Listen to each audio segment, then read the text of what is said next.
Hey, DawgNation, happy Thursday to you. This is DawgNation Daily, the daily podcast for Georgia Bulldogs fans, presented today by Merriweather and Tharp. Fun day on tap. Terrence Edwards stops by. That's always great. A lot of look at all the things going around the world of the SEC, the Georgia Bulldogs here in particular.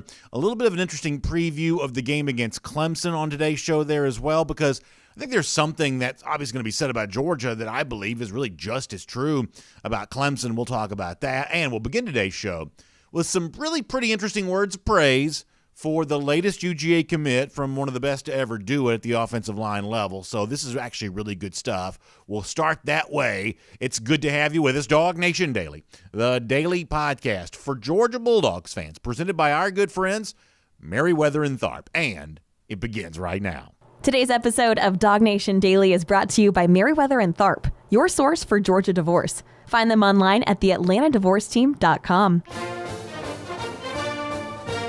Presented by DawgNation.com. This is DawgNation Daily, the daily podcast for Georgia Bulldogs fans.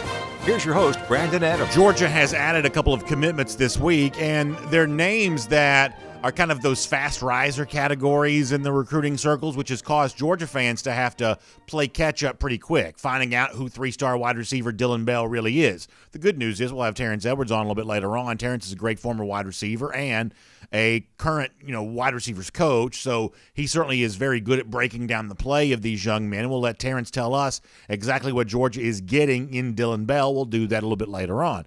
The other name in this discussion is Griffin Scroggs, the three-star offensive lineman from Grayson High School that also committed to Georgia this week too. And Scroggs, another one of those guys, even though he's in-state, and for those of us that live in the metro Atlanta area, really not too far away from kind of where we call home, playing for a big power program like Grayson. It was at one point in time at Buford. So he's been at some of these big, kind of power-type program-type places. But this is also a guy that a lot of us have had to acquaint ourselves with pretty quickly in terms of exactly what he brings to the table. And that's one of the reasons why yesterday on SEC Country Live, I wanted to bring on a guy that knows Scroggs really well. That's Willie Anderson. Now, a lot of you who've been longtime NFL fans know Anderson very well. This is, by the way, not the former Georgia basketball player and first-round pick of the San Antonio Spurs. This is a different Willie Anderson than the one who I think, didn't he once punched Dwayne Shinsis in the face at the SEC basketball tournament? I feel like I'm probably getting off target here, but it ain't that Willie Anderson. This is the Willie Anderson who was like a four-time Pro Bowler, Cincinnati Bengals, former Auburn great, pretty big-time guy when it comes to all this, and a guy who has tutored Griffin Scroggs along his way to earning an offer from Georgia and then being in a position this week to accept that offer. So this is a pretty respected name when it comes to the offensive line conversation.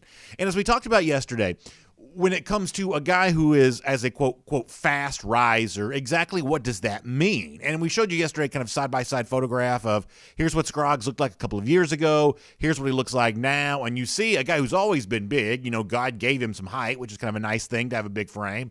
At one point in time, he's 330-plus pounds, but the photo that we saw the other day, still in that kind of 300-pound range, but that weight was kind of put in different places. There was chest sticking out of the T-shirt. I mean, this was a guy that had clearly kind of transformed his body. And when Willie Anderson, who's a great former offensive lineman and a guy that has coached up Scroggs along the way, at least as a personal coach, getting him to where he needs to be right now, that body transformation is also something that Willie Anderson talked about when it comes to Griffin Scroggs. But that wasn't the only thing that Anderson has seen from Scroggs over the course of the years that made him think that Griffin had a chance to be SEC potential. This is good stuff from Willie Anderson. Let me let you hear some of this.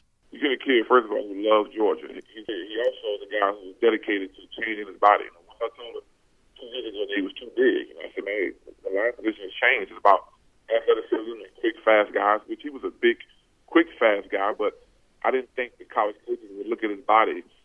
He was a big kid forever. He was 330 pounds. At 15 years old, he was able to do a full body split, like a full ballerina split. Wow. This kid is unbelievably flexible.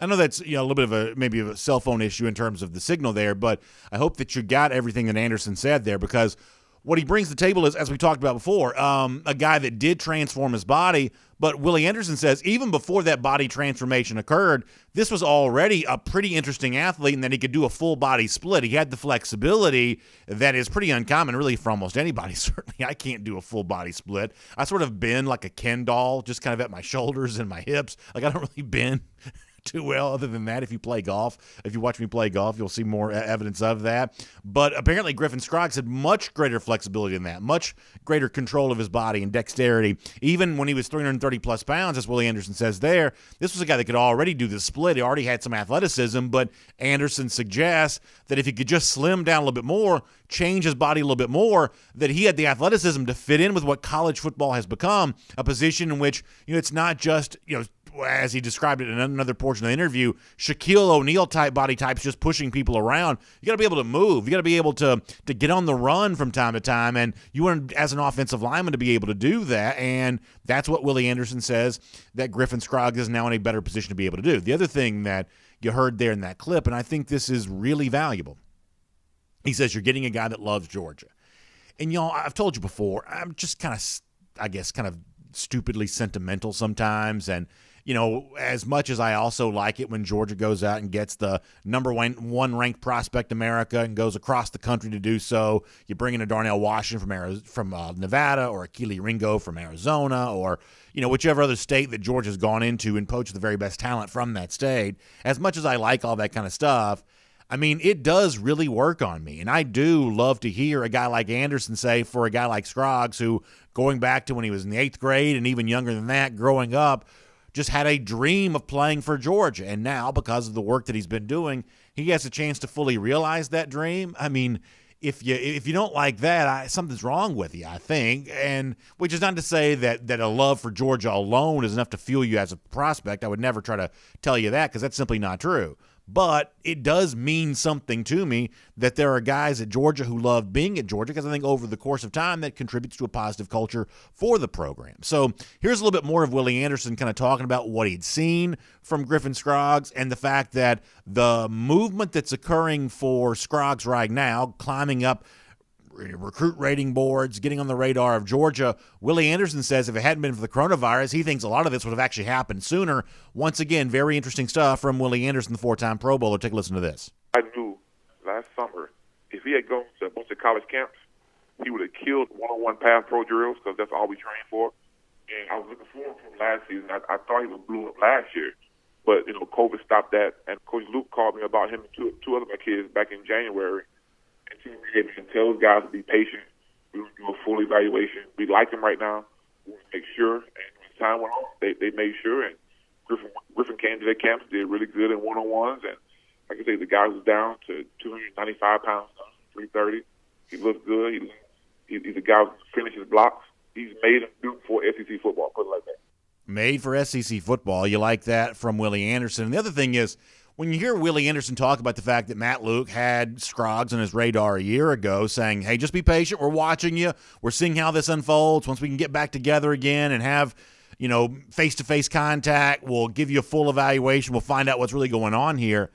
I mean, isn't this the way that football's supposed to work? Aren't you supposed to have to work hard to earn something and have no expectation that anything's going to be given to you just because you're tall, just because you're 300-plus pounds? That may make you a college football prospect, but let's really see what you really look like. Let's see how you do, as Anderson said, in one-on-one battles. Can you hold your own against guys who also have a chance to play at the SEC level? Are you capable of doing that? And apparently Scroggs did. Apparently in a little bit of you almost think of it as in these camp reps sometimes, almost like a street fight, right? It's like you get out there and he fought for something and he earned something, a scholarship from Georgia, a scholarship that he was able to commit to, and he took it just like that. I mean, to me, this is kind of the way that football's supposed to work here, that nothing's expected, nothing is given. It is all 100% earned. In the case of Griffin Scroggs, it seems like he has earned that scholarship at the University of Georgia. And I got to tell you, I think stories like that are great for the 2022 class for the Dogs, and I can't wait to figure out exactly which of these kinds of stories is going to unfold next.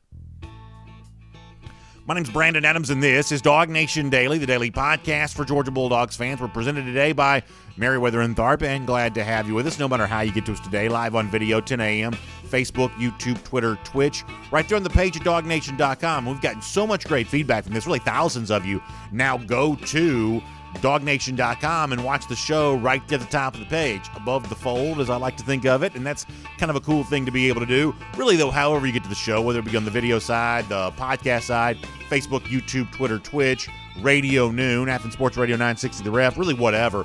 We're just really glad to have you a part of what we're doing here today. And it would not be possible that our friends at Merriweather and Tharp, and yes, I know, I use the word divorce, and everybody kind of stops what they're doing because, you know, a lot of you are listening and you're busy thinking about something else. You're driving down the road, or you're exercising, or really whatever else. Getting your kids to school this time of year, probably a lot what a lot of you are doing, at least early in the morning anyway. The point is, you hear that divorce word, and the first thing that, you know, comes to your mind are like, I mean, that's just such a scary word, right? It's such an intense word. It's a word that it comes loaded with a lot of feelings and drama and emotion, and I totally understand that. But here's the thing you got to understand, though, as well, that for some people, divorce is just a fact of life. Statistically speaking, in an audience the size of ours, a lot of you have either dealt with this before or you may find yourself dealing with this in the very near future.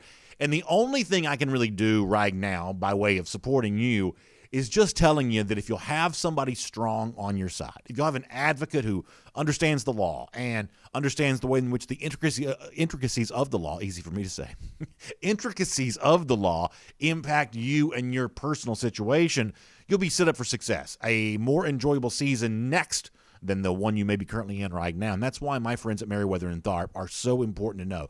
They are the Atlanta divorce team. You can find them online at theatlantadivorceteam.com. They're your source for Georgia divorce. If you go there, you'll see all kinds of free resources. And I like free resources because blog posts, podcasts, things like that, I think set you up to ask better questions when you have that first free initial consultation. And as they guide you through the process, you're not surprised by very much. You understand how the things that are going to happen are going to impact you, and the institutional knowledge that Merriweather and Tharp has gained over the years, they can put that to work for you. So really and truly, if you find yourself in this situation, reach out. Merriweather and Tharp, your source for Georgia divorce. Find them online at theatlantadivorceteam.com. All right, before we're done on today's show, I'm going to give you a chance to hear a little bit of audio from LSU coach Ed Orgeron. The reason why I play this is, obviously, the injury to Miles Brennan is a pretty significant preseason story, let's call it that.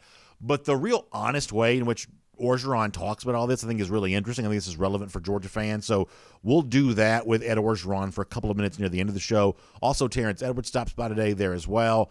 We'll get into Dylan Bell with him. We will really get into all that's going to go down here before the start of UGA practice, as it does get going here at the end of this week. So good stuff with Terrence Edwards coming up in just a little bit. Before that, though, time to go around the doghouse, presented today by our friends at Serve Pro. And I want to spend a minute talking about something that we're obviously going to talk a lot about in the weeks to come, and that is the game against Clemson week 1 for Georgia. And my reason for wanting to bring this up today is a couple of things. There was some interesting news that I want to get to in a moment, but also an interesting comment. We like Tom Hart around here a lot. We've had Tom on our show many times before there as well, broadcaster for the SEC Network. And Tom was also on the Birmingham, Alabama sports radio station WJOX this week with Cole Kubelik and former Alabama quarterback also there on that show. You know, doing things in the morning now for WJOX, and Greg McElroy, I blanked on his name for a second, McElroy and Kubelik there in the morning for WJOX, and Tom Hart was a guest in the show, and the question to Tom Hart was, hey, who is the team just behind Alabama in your mind? And Tom Hart on that show made his case for Clemson. I think this is interesting for what it sets us up to say about the Tigers, the week 1 opponent for UGA. So let me let you hear Tom Hart from WJOX touting Clemson right now as the number 2 team in the country, with a significant gap between Clemson and Alabama, but nonetheless slightly ahead of everybody else. This is Tom Hart on Clemson. Listen, I give them top 5 check marks at a lot of different spots, not the least of which is head coach. And I don't know what word you guys would use to describe it, but overall program direction. Culture? Culture, maybe? Overarching, right. Yeah, culture. That fits. I mean, the continuity that they have in the coaching staff, the culture that they've developed and kept over the years. I like DJ quarterback. He showed what he can do with, in flashes last year. And it's not the same as Alabama, but I have faith that Clemson is a program, when they have turnover, they can reload better, right? I mean, they've got Justin Ross coming back at the receiving position. They've got new O-line at 3 spots, but I don't know, man. It's just Clemson. One of the things that Tom Hart mentions there is Justin Ross, the Clemson wide receiver, who has dealt with a pretty serious health issue over the course of the last year. There is now good news, at least on the Clemson side of this, to report here.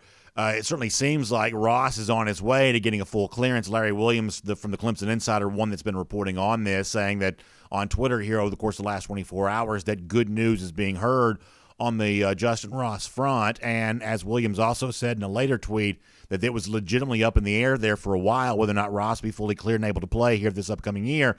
But it sounds like that's the direction all this is trending in right now. However, even if that's true, and let me just say that what Tom Hart says there is a valid opinion, right? I mean, arguing for Clemson as the number 2 team in the country behind Alabama, given the recent track record of success for the Tigers, that it's a valid opinion. Plenty of people have it.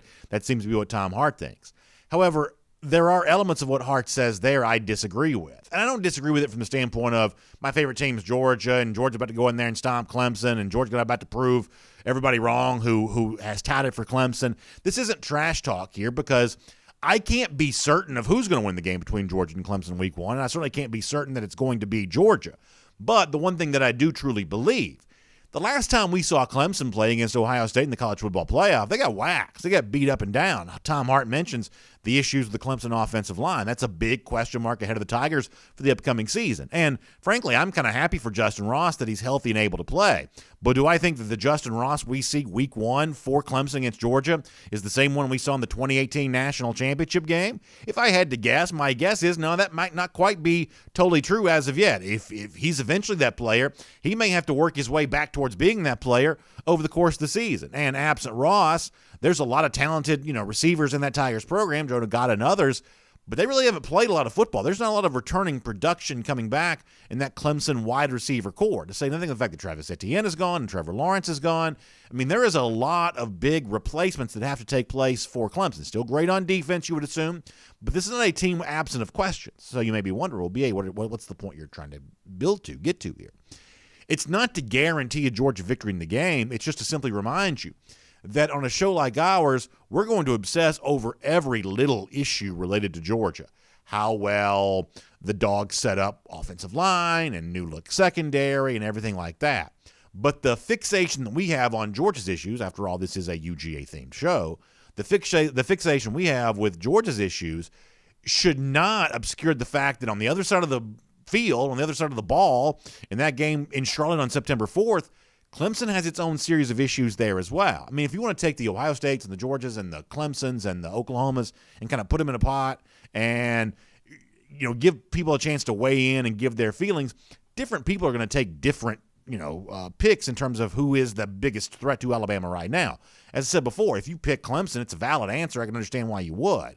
But just because this team's won a couple of national championships and just because they've been in the college football playoff as many consecutive years as they have, I think the issues related to Clemson having to replace Lawrence, having to replace Etienne, having to find some wide receivers that can do what the Clemson wide receiving core has done in recent years, I think all of those are very, very significant issues, and it's the kind of thing that should not be obscured on the orange sideline heading that game against Clemson there on week 1. That is Around the Doghouse. It's presented today by our friends at ServPro. And what ServPro provides for you is a really great service because sometimes our homes, the ones we love, the ones we live in, the ones that provide us shelter, sometimes damage occurs, right? And most frequently that damage comes via water damage, fire damage, things like that. But that's what ServPro steps up and does for you.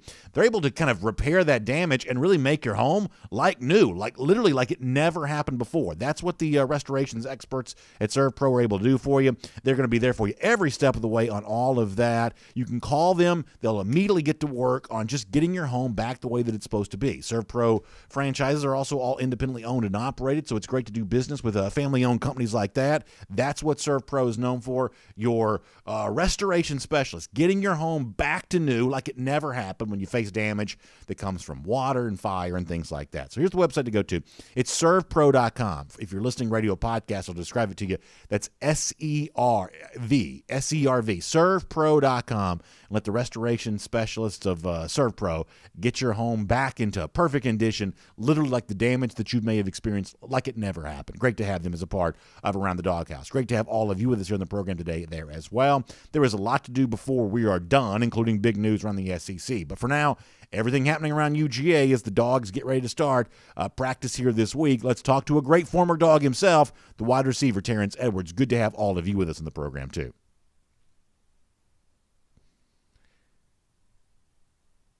And we are, I guess, having a little bit of phone issues. Well, there you go. Always fun to be able to do that. So here we go.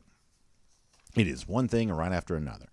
All right, let's take some comments, and we will just have a good time today. We're off to such a good start, too. You just never know, right? You just never know. But we roll with the punches and do what we can do. All right, let me go to YouTube. I'll take a few comments over there. Y'all can tell me whatever you want to tell me here, and we'll take those conversations and have a good time, and everything else will be nice and fun, and hope all of you are doing great and everybody's having fun. All right, on YouTube for a moment. Y'all got to give me a second to pull it up. I apologize.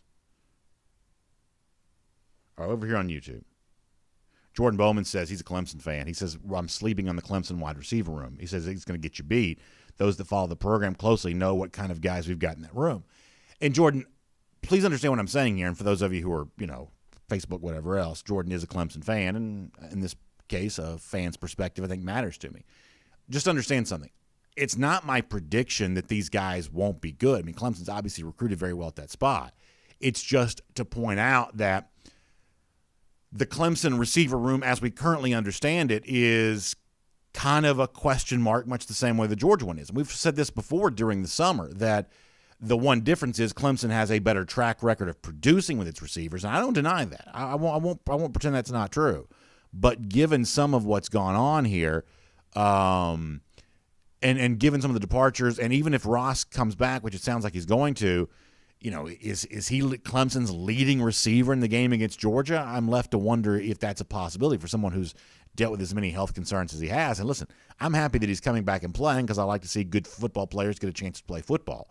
But I still think this new look Clemson offense, a lot of new names in positions that have produced a lot for Clemson before.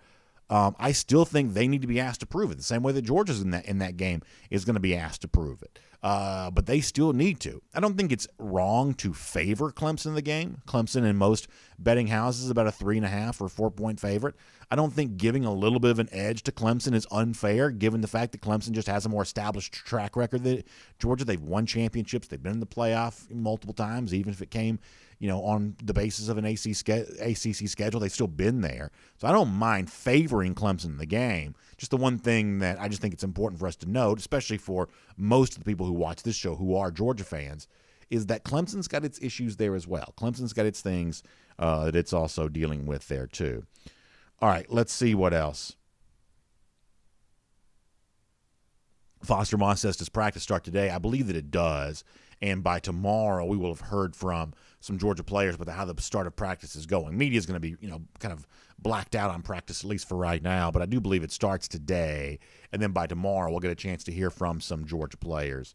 Let's just make sure we at least communicate with Terrence if we're having some issues on our end. Michael, if you don't mind, let's just make sure we let him know that, and hopefully we can get that fixed and taken care of here very soon.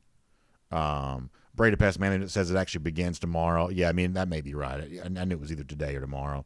The only thing that I know is, like, by tomorrow we'll hear from some Georgia players, which is probably the thing that matters to me more than anything else.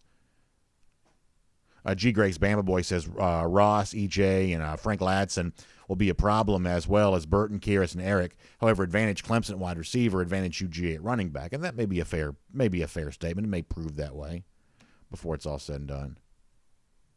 Thomas Tyson on YouTube says average head coaches don't win their conferences and make national title games. We get it. You're obviously not UGA. I think he's talking to somebody else. I guess somebody must have been talking trash in the comment section there. Stephen Burton, an Indiana dog, checking in. Nice to have Stephen here on the program today. Good to see you. Frank Patterson says, what's your UGA comp wide receiver for the new commit we got? Frank, that's a great question. That's one of the things I was looking to ask Terrence Edwards about, and hope we get a chance to find out what he thinks about Dylan Bell there. I guess the closest comp I have right now is someone like an A.D. Mitchell, who, immediately came in and showed a level of performance during Georgia spring practices that seemed to be much greater than what his recruiting ranking would have suggested was a possibility, at least that early in his career, and that's kind of what you hope that can be true for Dylan Bell out of Texas there too.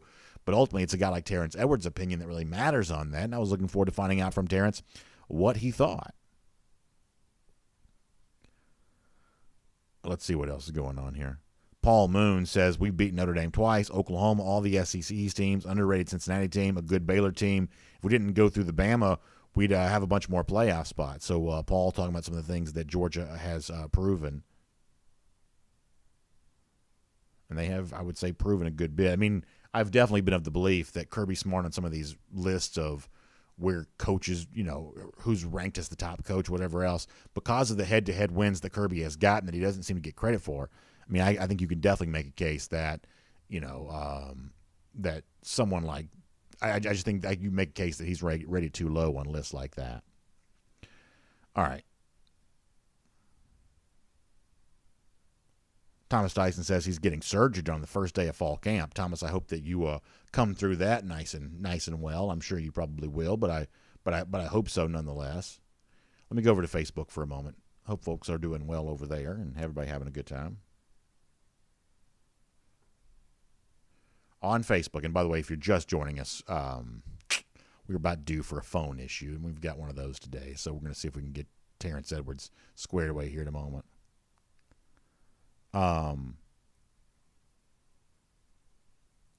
Randy Hall talking about some more recruiting news coming down the pipe, and it could certainly be on the way. Isaac Cruz, funny stuff. Keith Folds also wanted to know about Terrence's thoughts on the new teams in the SEC. We actually talked to Terrence about that last Thursday when he was on the show. So if you missed last Thursday's episode, we kind of got. Actually, we've done that like 2 weeks in a row, I think. Terrence has given us some really good thoughts on SEC expansion. So the last 2 times that Terrence has been on the show, both the previous Thursdays, he's given some good stuff there. And also some folks asking about Hugh Nash and his wife Megan, who's been in some surgery. We'd love to hear more about Megan's condition. Hopefully she's doing well. Oh, Matt said Terrence is in the Facebook comment section. So, Young asked Terrence what you want. I guess, Terrence, I'm sorry our phone's not working. Hopefully it's going to be working here in a minute. But Terrence actually live in the Facebook comment section right now. Maybe we'll end up having to just read those here. That's really good stuff all the way around. Terrence is a good one to talk to, for sure. Pete Williams says Facebook is the place to be. YouTube is just for laughs. I mean, we do have a lot of those former players that show up in that Facebook comment section. Was always kind of a fun thing. We've had former players on the YouTube side there as well. Jacob O'Neill says I was really missing all the comments. Sometimes I do. Like sometimes when you're trying to talk and scroll at the same time, you miss some. Brian Whitehead, thanks for the compliments. He says my favorite is the classic red with the Georgia G. Yeah, so I'll be like in the weeds here for a moment. Like sometimes I don't always love the Nike red. I think some of the other apparel makers make a deeper, brighter red. I guess if that's the way I'm trying to describe it. Sometimes I don't love the way that Nike utilizes the Georgia color scheme, but I've actually lost a couple pounds as of late. So a couple of these shirts in the back of the closet that weren't fitting so well before are fitting a little bit better now. So that's a nice thing to be able to do. John Paul Williams thinks that Kyrus Jackson is an interesting comparison for Dylan Bell, which is pretty good all the way around. No, we can't do that. It's not going to sound good. So there's just no phone. All right. So, boy, that is a mess. So here's the deal. So the phones are, I guess the phone line just dead. I don't even know what. So there you go on that front. And, Terrence is in the Facebook comment section, so y'all can talk to him there. Terrence, one of the things I love about Terrence is, I mean, you can tell when he comes in the show, he just likes talking ball, right? And he'll do it with the comment section. He pops in from time to time, even when it's not his day. Obviously, we got the issue with the phone line right now, so I'm sure Terrence is busy, but if he's going to hang out there for a minute, y'all can go ask him whatever you want, and I'm sure that he will answer it. And for the rest of the audience, it's just going to be a really big loss. We're not going to be able to do that, apparently, today.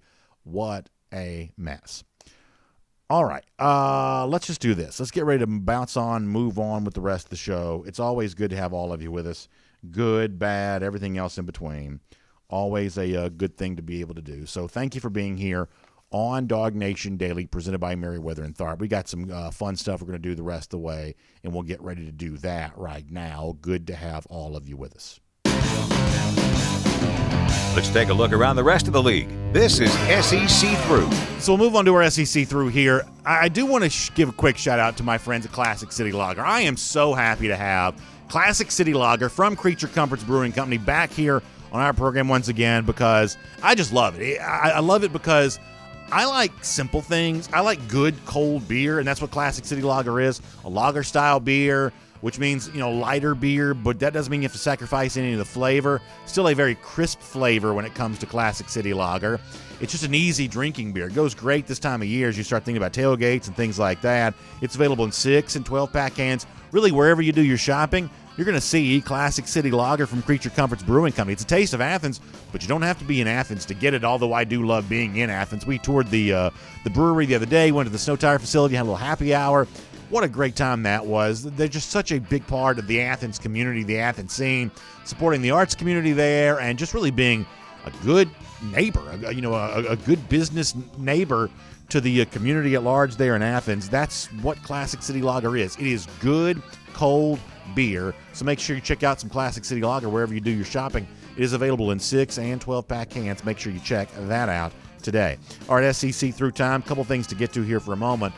Obviously, there's been a lot of chatter about what the next domino to fall is in college athletics now that the SEC has added both Oklahoma and Texas. That we don't know yet when they're officially going to be in the league, but they've accepted their invites to join.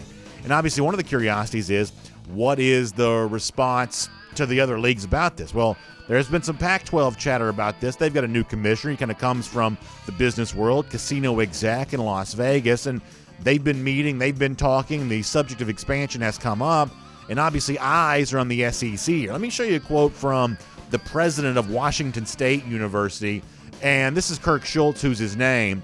And what Schultz talks about is the way that the SEC has what he describes as uniting the rest of the conferences, saying that what the SEC has done has unified the other conferences in a way that nothing else could have.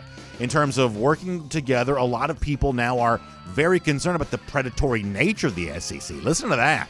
Predatory nature. Those sound like fighting words when it comes to some of this kind of stuff.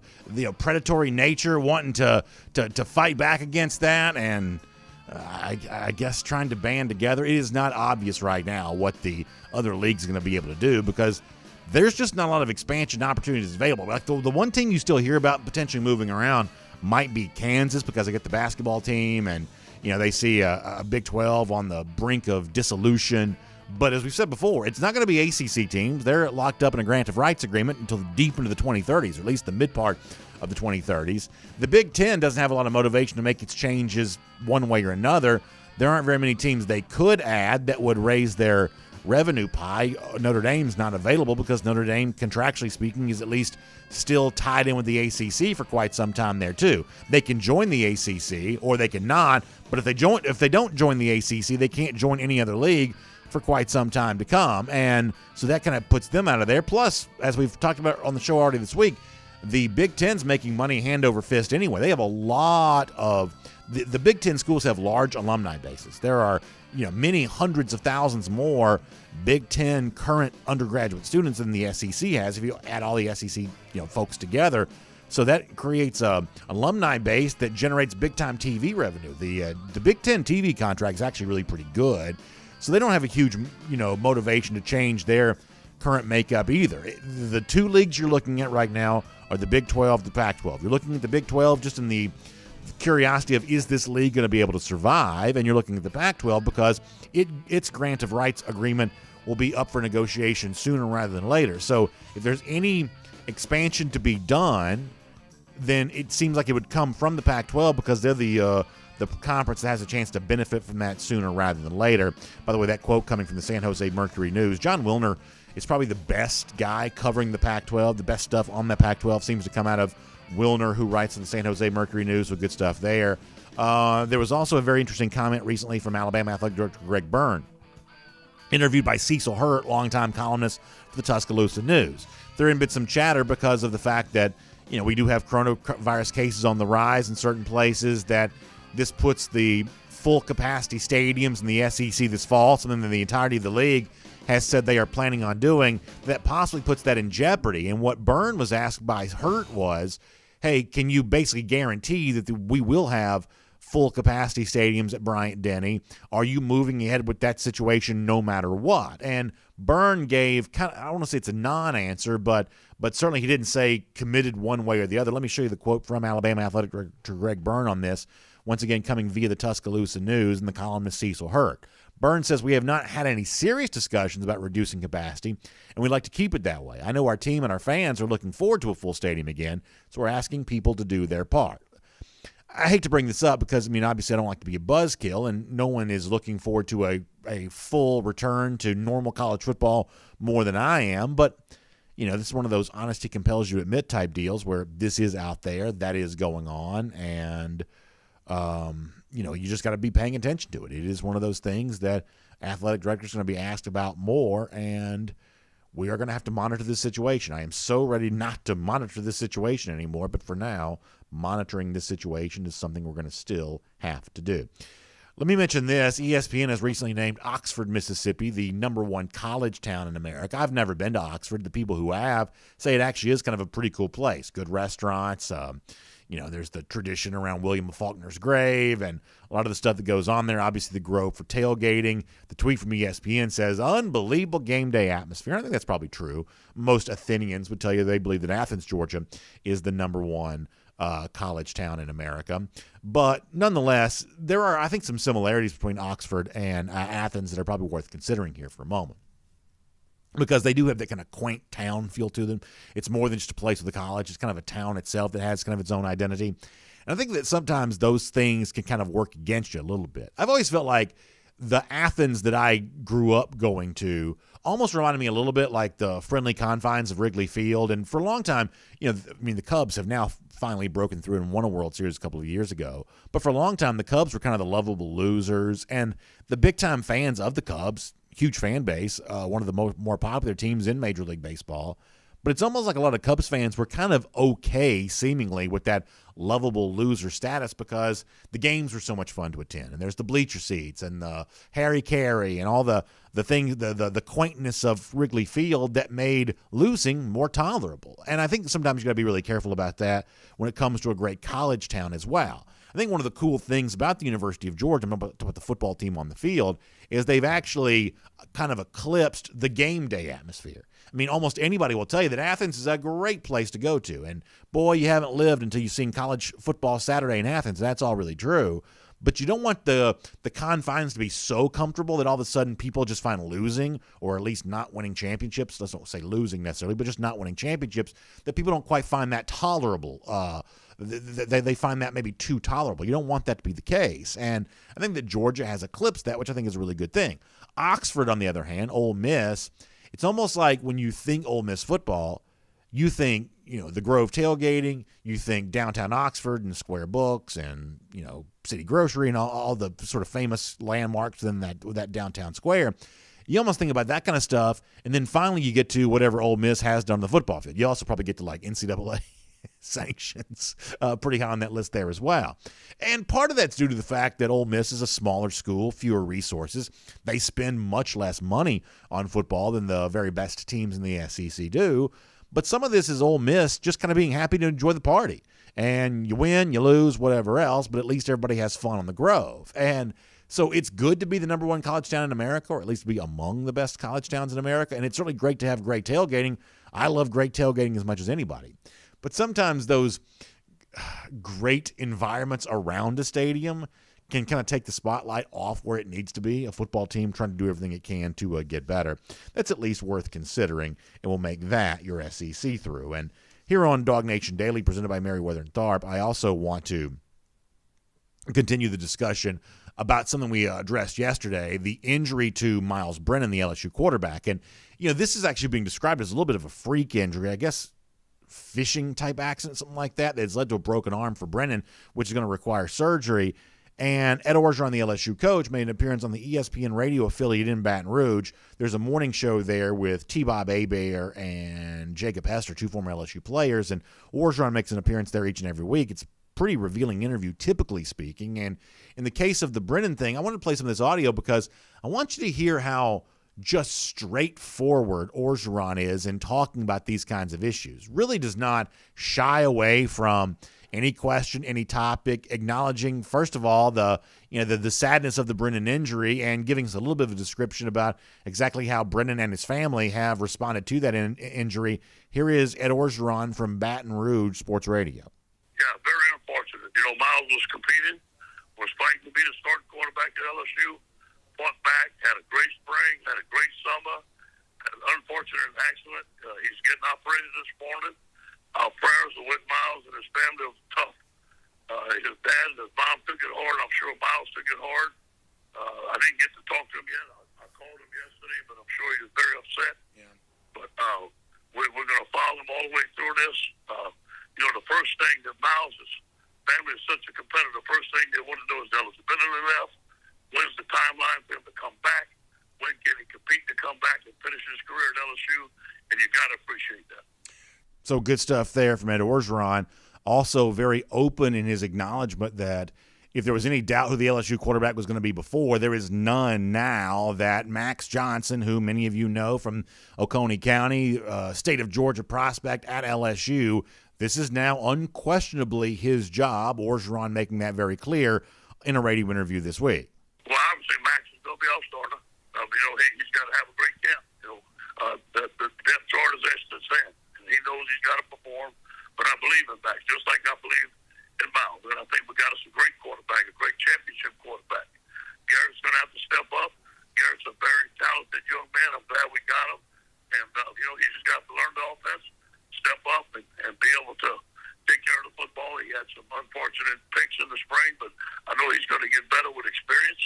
And then Matt O'Dowd. Matt, I'm glad we got a walk-on quarterback. He becomes a third-string quarterback. But we got to keep Max healthy. That's going to be the key.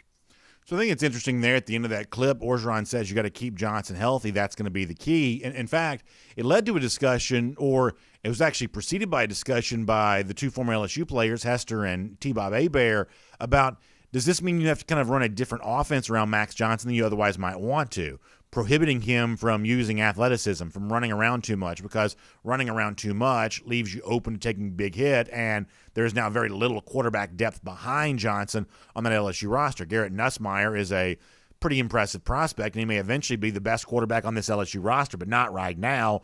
Orgeron made it pretty clear during the spring that Nussmeier isn't ready to play, but he's going to have to quickly get ready as a backup. But you talk about the honesty from Orgeron, an example of that, the fact that, yeah, he pretty much admits that they have to be a lot more careful now with what they do with Max Johnson.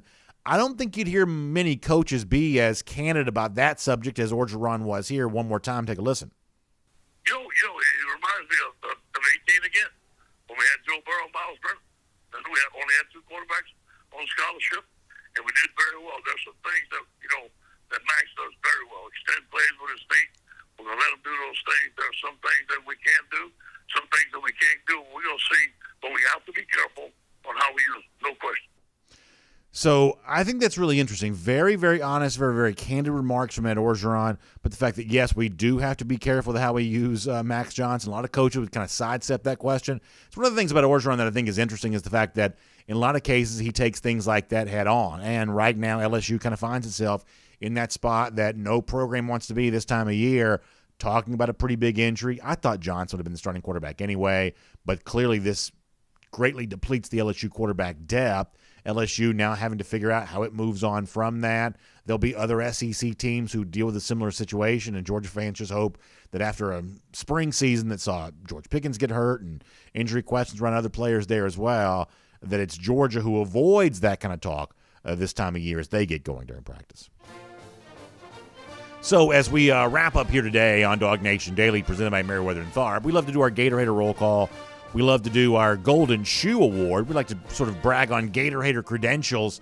Those who show some really good Gator-hating qualities are our Golden Shoe winners. And I'm also kind of a sucker for nostalgia. Our Golden Shoe winner today is a perfect example of that. Let me show you this on the screen. So this is Mike Lloyd who writes in to say, this is a shirt of mine from the 1980s. My wife found it packed up. Now, I totally remember this era of the 1980s when there were a lot of cartoon drawings on T-shirts. That's all I know to describe this as. Kind of the very cool cartoon version of Harry Dog and a couple of his Harry Dog type buddies sitting in the back of an old pickup truck, eating some gator tail for a tailgate. Got some sausages on the grill there too. I'd wear this shirt to my wedding. This is what an unbelievable T-shirt. Great job by Mike Lloyd, our golden shoe winner for today. Also, speaking of the lousy, stinking Gators, but a Gator Hater countdown, 86 days from right now. Dogs get a win against Florida. We'll see you tomorrow. DawgNation Daily, presented by Merriweather and Tharp. And on video, time now for our R.S. Andrews podcast cool down. Great to have you with us here today. We've already taken some of your comments. I got all the comments that I need. Thank you so much. I appreciate that. So we got comments. We'll roll through Facebook and YouTube on all of that, and we'll take a few and we'll get ready to get out the door. I'm gonna have to get off the air early because I gotta bounce out here and figure out what's going on with the rest of the podcast and everything else. Hopefully we can give some people something that feels like a show.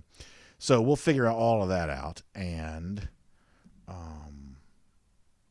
just appreciate it all the way around. All right, over here on YouTube for a moment.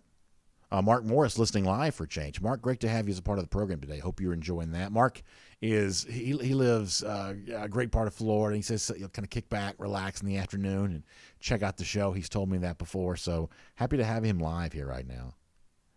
Frank Patterson says, are there any tailgate tickets left for our DawgNation invasion? I don't believe so, Frank. I think those are completely gone, almost 100% sure. You can hit up info@DawgNation.com, but I do truly believe those are all completely gone, I believe. Thomas Dyson says, even though I say we'll be out of here early, we'll still stick around for 20 more minutes. Yeah, I mean, I want to try to give you full value here, but at the same time, I do got to figure out the podcast.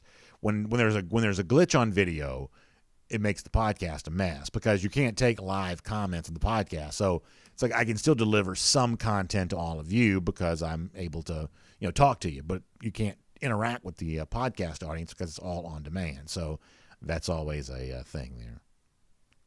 DogFan3 said Bell said that Todd Monken told him he reminded him of Chris Godwin. That's an interesting comparison. Let's see what else. Breda Pest Management says Mac Jones is struggling at New England practice. That's interesting to hear. I mean, listen, I'll tell you right now, I think Steve Sarkisian got more out of Mac Jones than anyone would ever thought was possible. And, the idea that you would draft in the first round a quarterback who had kind of a once-in-a-lifetime type season, I just don't know about that, man. I don't know how I feel about Mac Jones' potential for success at the NFL level.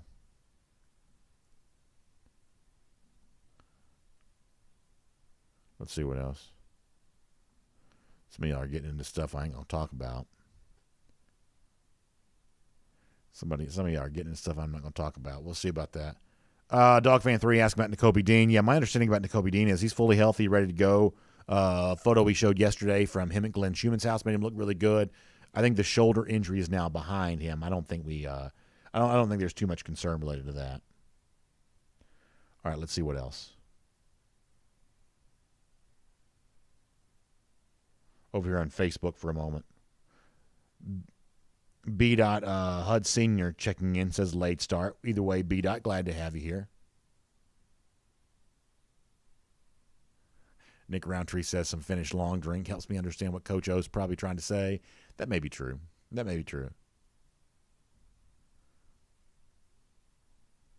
Oh, nice to hear this. Hugh says Megan's surgery went really well and hope to get her home from the hospital really soon. I'm happy to hear that. That's good stuff.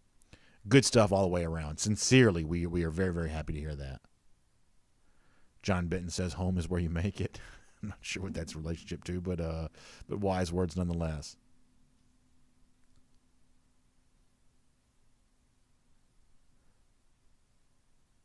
Y'all talking about Orgeron? I didn't feel like... Now, listen, a lot of the stuff that Orgeron says is not easy to understand, but I didn't feel like that was in need of too much interpretation, but maybe so.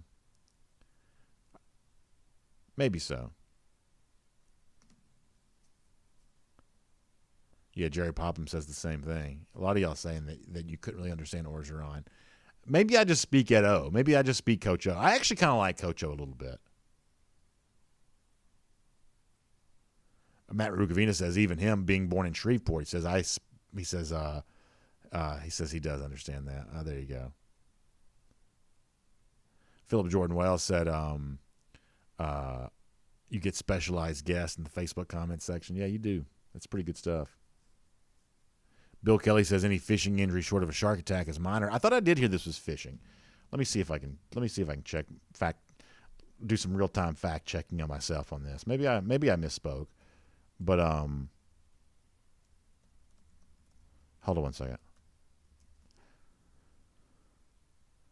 All right, so yeah, here's from The Advocate. The Advocate's a big media entity that covers LSU and Baton Rouge. So the headline, Miles Brennan broke left arm while preparing for a fishing trip, LSU quarterback's father says. LSU quarterback Miles Brennan broke his left arm Sunday night as he prepared for a fishing trip in Grand Isle during his final week before the offseason. He's an avid fisherman. During his spare time, he was holding his equipment and his flip-flop got caught on a loose board, his father said. Brennan tripped and fell on his left arm. Gosh, that's awful. That's awful. We're talking about bad luck. So, I mean, he didn't break his arm fishing. He broke his arm, I guess, walking to the boat, I guess.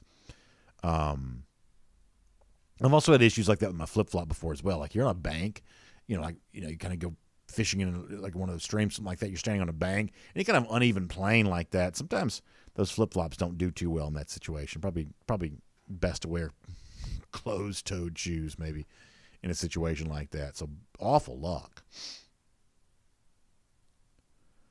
Let's see what else over here on YouTube for some more. Johnny Lester says, here's a tough call. Will Florida lose by more points on the road at Kentucky or on the road at Missouri? Well, here's what we know.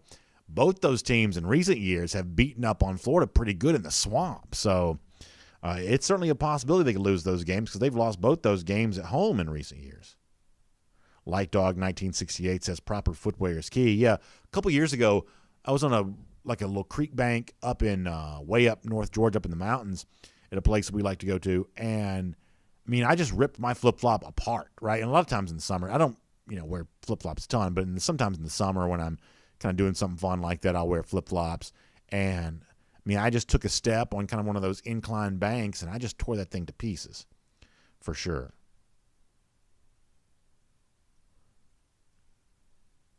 Jalen Jackson says, I know he's a former Gator, but Kyle Pitts is going to be a monster for years to come. Or he says mobster. Maybe he means mobster. Yeah, listen. At this point in time, I've kind of forgiven Pitts for being a Gator, and I am excited to see what he does in a Falcons uniform, especially with no Julio Jones here anymore.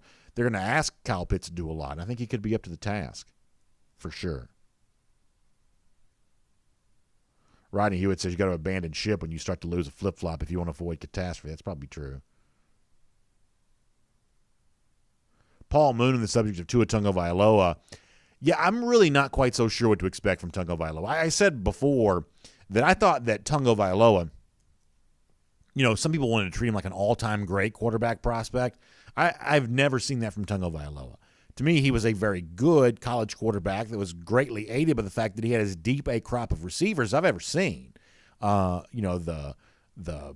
2018, 2019 teams at Alabama just had great receivers, and he benefited from those great receivers. And, Tua is also a guy at the college level that played much better in games against lesser opponents than he did against the better teams that he faced. A lot of that was also due to injury. He seemed to have a tendency to be hurt late in seasons, and that impacted him there. But his best performances all came against lesser competition. Now, it's not me trashing Tagovailoa. I mean, I think he has a chance to be a quality NFL starter, but the fact that he struggled a little bit in his first year at Miami, which is kind of what the word from South Florida has been, for me, that's not a huge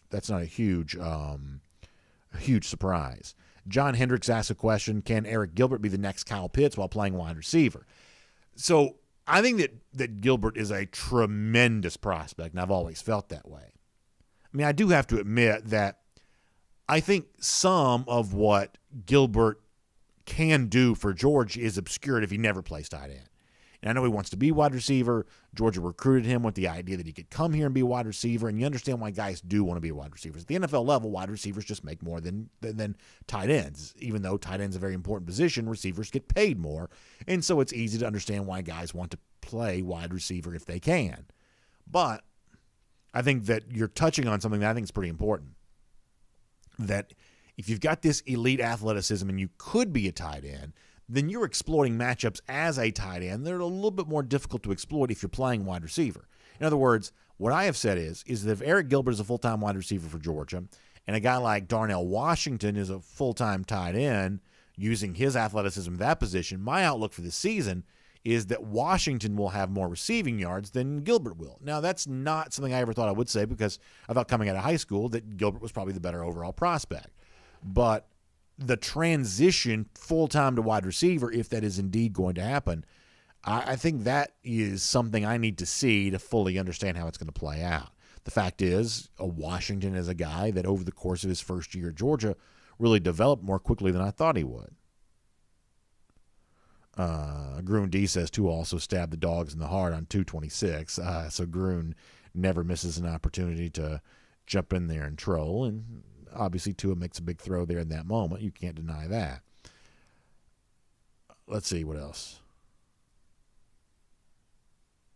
Paul Moon said he'd be more willing to give up on Mac Jones before Tua. Now, I do agree with you on that. I wouldn't have drafted Jones in the first round, which is not the same thing as saying that he's not a first-round quarterback. I'm just saying I would not have drafted him in that spot on the basis of such a small sample size when, for the most part, Alabama was dominating. I just think when you're working in that Alabama offense last year with Steve Sarkisian, it's not impossible to look good, and that's kind of what happened. If I'm a Patriots fan, I'm thinking this is the guy that I'm supposed to be building around for the future. I'd be a little nervous about that.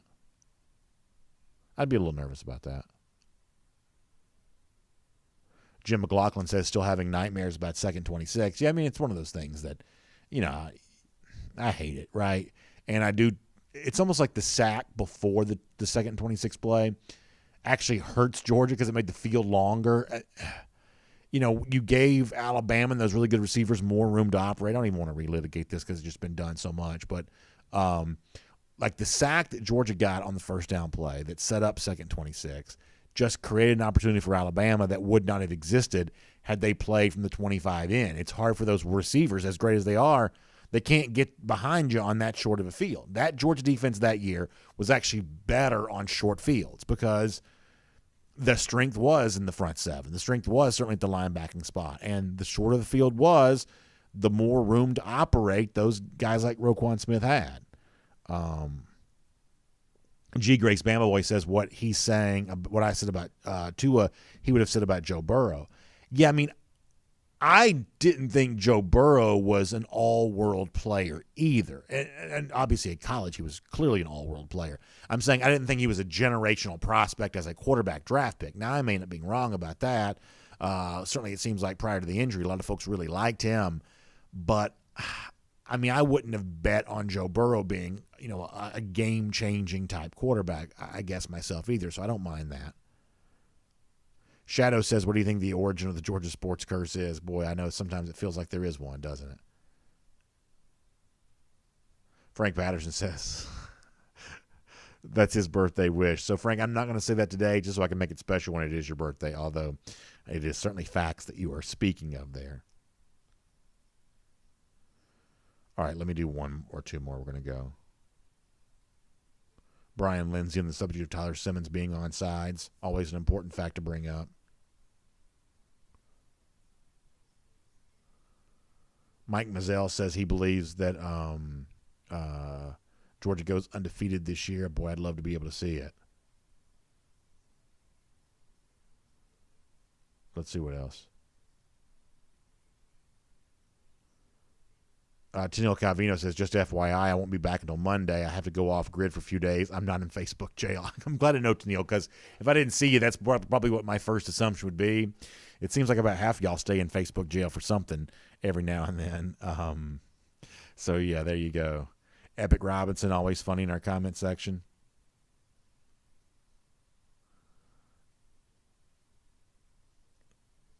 Nick Roundtree says it's August 5th, 2021. Darth Munn still the biggest clown in college football. Nick, I'd love to be able to see that. All right, y'all, we got to go. We got to figure all this out. So thanks for being here.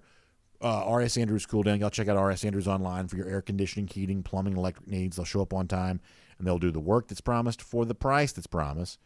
Also, good stuff here.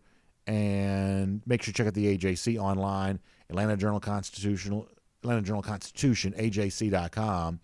You can check them out for Braves, by the way. You talk about quietly here. The Braves have gotten back in the National League East race, and it's really not so much related to what they have done, although they did get a nice win last night against the Cardinals, a game you may have seen on ESPN. But the Mets kind of imploded against the Marlins. Suddenly the Braves were down 2.5 games in the National League East? So there's that. Our buddy Chip writing about the Griffin Scroggs commitment to Georgia, which is good stuff all the way around. By the way, other thing for the Braves last night was, all the guys they just traded for all made the deadline deal guys. Duvall hits a home run. The deadline deal guys were really the big contributors yesterday, which is kind of a nice thing to be able to see.